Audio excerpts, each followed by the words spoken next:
आपली बकरी का ओरडतात?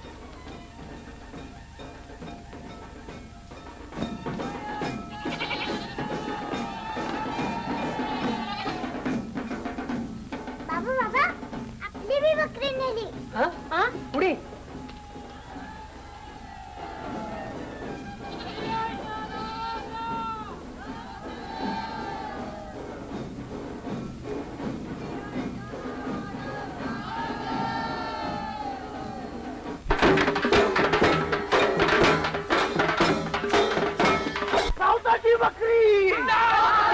बकरी एक सोडून दोन. बघू आता तो सावत्या काय करतोय ते. थांबा थांबा, हात जोडतो तुम्हाला. मुक्या जीवांची हत्या करू नका. मर्याच्या तोंडातला घास करायला आलास तेव्हा धर्माच्या कामामध्ये आड येतोय तू. ते तुम्ही वाटेल ते समजा, पण मी या पातकाचा अधर्माचा वाटेकरी होणार नाही. माझी बकरी मला द्या, मी निघालो. बकरी मिळणार नाही. मी बकरी घेतल्याशिवाय जाणार नाही. वडाल त्याला बाजूला. यायचा नवस राहून पुन्हा पटकीचा आग मुसळावा म्हणतोस. आमची पोरं बाळ पटकीनं पटाटा मरावी म्हणतोस. अरे काय बनवत आहे. या देव माणसाला तहानभूक विसरून तुम्हा लोकांना औषध पाणी केलं. तुम्हाला आणि तुमच्या बायका मुलांना काळाच्या दाढीतनं वाचवलं. अरे होय ठावा हाय. गुमान बाजूला हो. अरे गावचा पाटील झालास म्हणून माणसात उठतोस. तुम्ही गप्पाचा सावकार. अरे बट्टा काय म्हणतालो हा मोर आणि हाकलून त्याला मोडता नसते. अरे अरे अरे अरे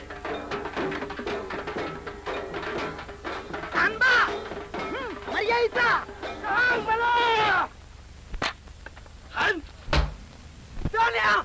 जाण्या बिररा. अरे हात मर्यायचा.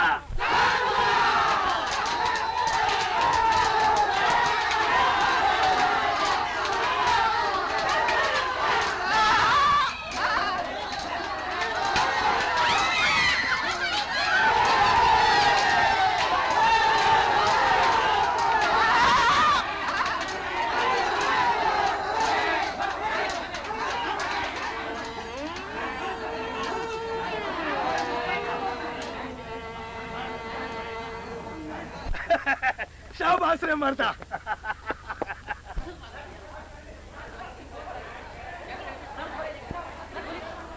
गावकऱ्यानो, सावत्यानं गावाचं उघड उघड वैर पत्करलाय. गावाचं बी वैर नि देवाचं बी वैर. मर्यादेचा निवद उधळा ठेव का माणूस का राखूस. यानं आमचा देव धर्म पायाखाली तोडवला. पाटील, याचा बंदोबस्त तुमच्याला होत नसेल तर गावकऱ्यानो ऐका. आता ह्या मोर कुणी बी कसला बी संबंध सावत्याशी ठेवील तर तो साऱ्या गावाचा दुश्मन होईल. याद राखा.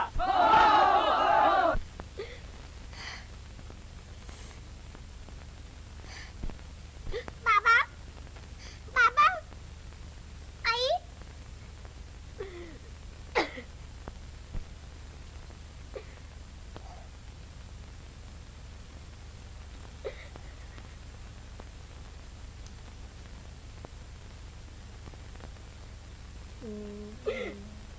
कशा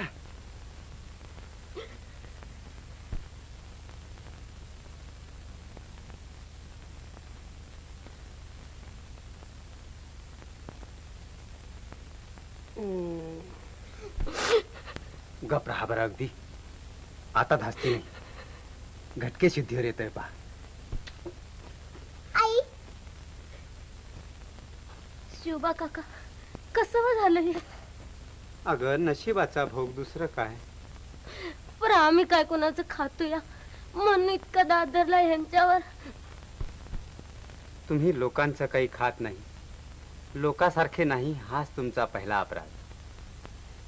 मनाला पटेल तेच सावता करतो, हा त्याचा दुसरा मोठा अपराध. भेकड आणि ढोंगी लोकांच्या डोळ्यात सच्शील मनुष्य खुपायचाच.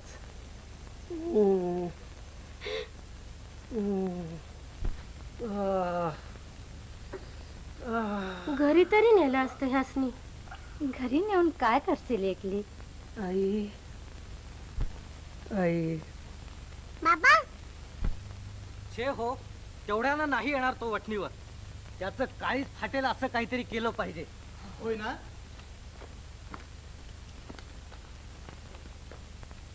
मग हे बघा त्याचं काळीज, त्याचा मळा 12 महिने कसा फोफावलेला, हिरवागार, भरदार. नाहीतर तुमचे आमचे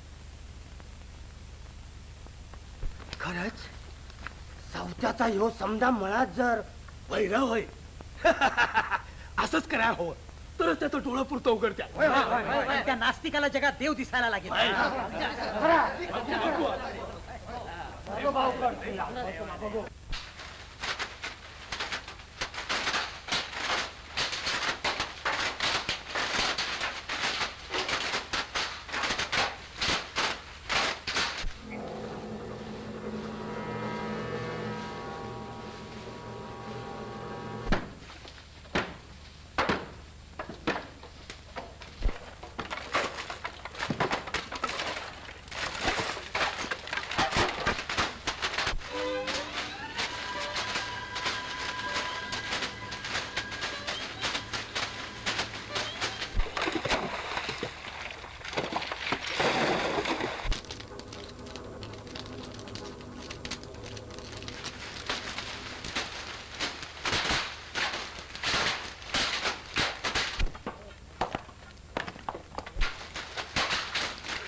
देवच कोपलाय सावतावर.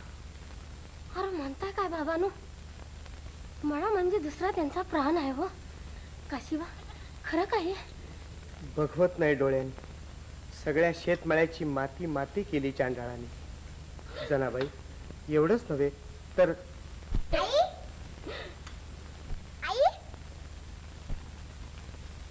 पर हे बघा, आधीच त्यांच्या जीवासनी बरं नाही.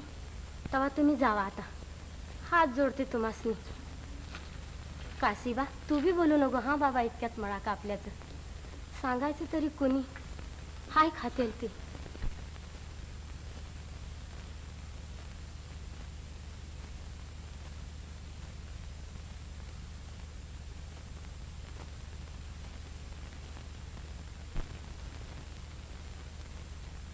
काश्या काश्या खरं का रे?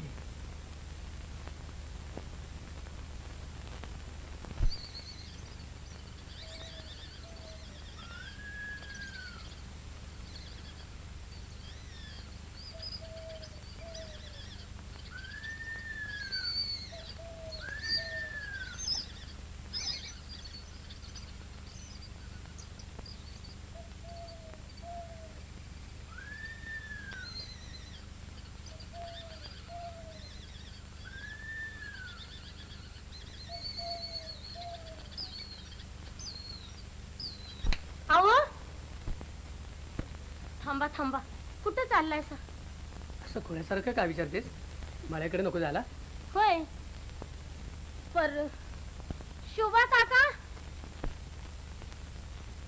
शोभा काका बघावं हे चाललं. सावता चाललास? हो ना, जरा उशीरच झाला. मळ्याला पाणी द्यायचं आहे. अरे पण न्यारी तरी करून जा. न्यारी विचारा बरं, मळ्याला पाणी पाजायच्या अगोदर मी कधीतरी न्यारी केली का? तुझं राहिलं. पण नागूची न्याहारी होईपर्यंत तरी बसशील. बर.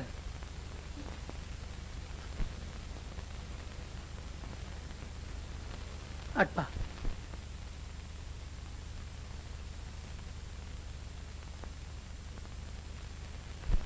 कसं करायचं आता?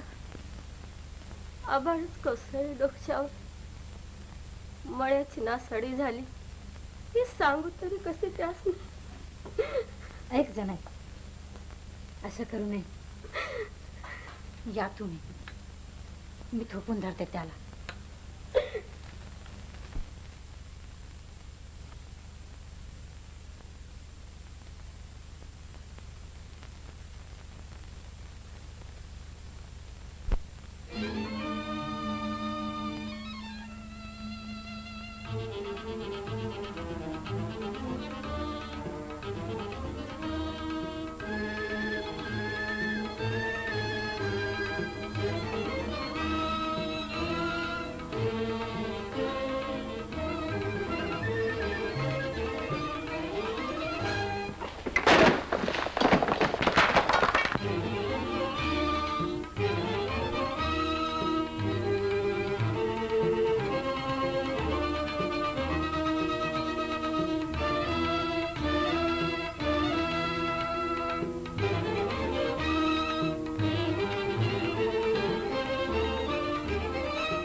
ही शिक्षा केली? विठ्ठला, पंढरनाथा, विठ्ठला.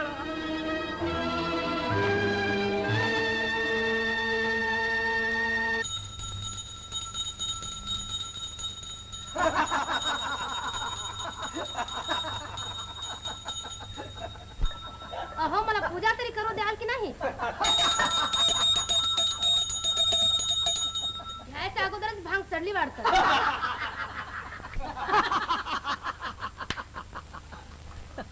गोपाळ दादा, तुमची मात्र धन्य आहे बुवा. घरदार, शेतमळा, गुरं ढोर, चढ चारो, रातोरात फरशा. खूप खूप गाजवलीत मर्दुमकी. त्याला आता गाव तरी सोडला पाहिजे, नाही तर टाचा घासून प्राण तरी सोडला पाहिजे. अहो केव्हाच प्राण सोडला त्यानं. काल चांगला अंगभर ठेचून निघालाच होता. आणि सकाळी घरादाराचा सगळा सत्यानाश झालेला बघून हप्त्यानं त्याची छातीच फुटली म्हणे.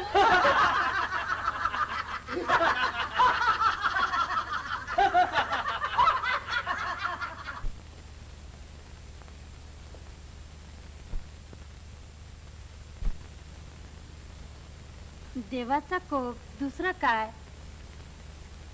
हा म्हसोबा कशाला बरं हलवलास? मरी आईला बकर दिलं नाही. गावात राहायचं तर दिसेल त्या दगडाला देव समजून दंडवत घातला पाहिजे. नाही तरी तुझं लक्ष कमीच देवाधर्माकडं. पंढरीला जाऊन कधी विठोबाचं दर्शन देखील घेतलं नाहीस तू. एकदा ये जाऊन पंढरीला. देवाच्या दयेनं पुन्हा सगळं गाडं सुरळीत होईल.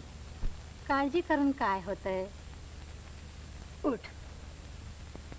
सकाळपासून उपाशी आहेस. घे खाऊन भाकरी. देवा देवा, तू तर अगदी देवागत गप्प बोलतच नाहीस.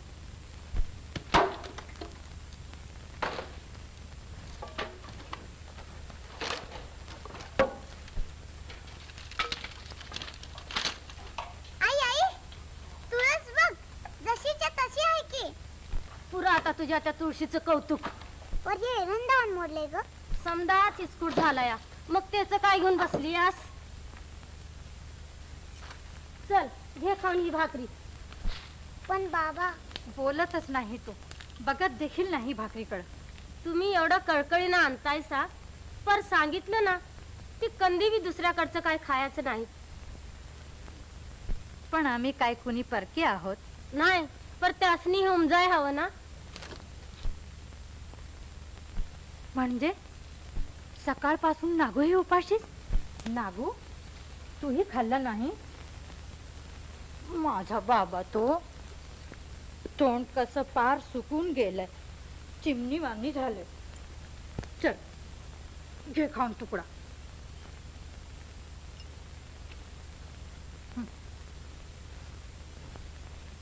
तू खाल्ल्याशिवाय तुझी आई कशी बरं खाईल?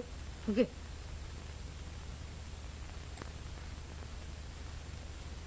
मोठ्या माणसाचं ऐकावं लहानांनी. मी भरवते तुला. बाबांनी खाल्ल्या बिगर मी नाही खाणार. पर सांगितलं ना ते नाही खायचं दुसऱ्याच्या घरचं अन्न.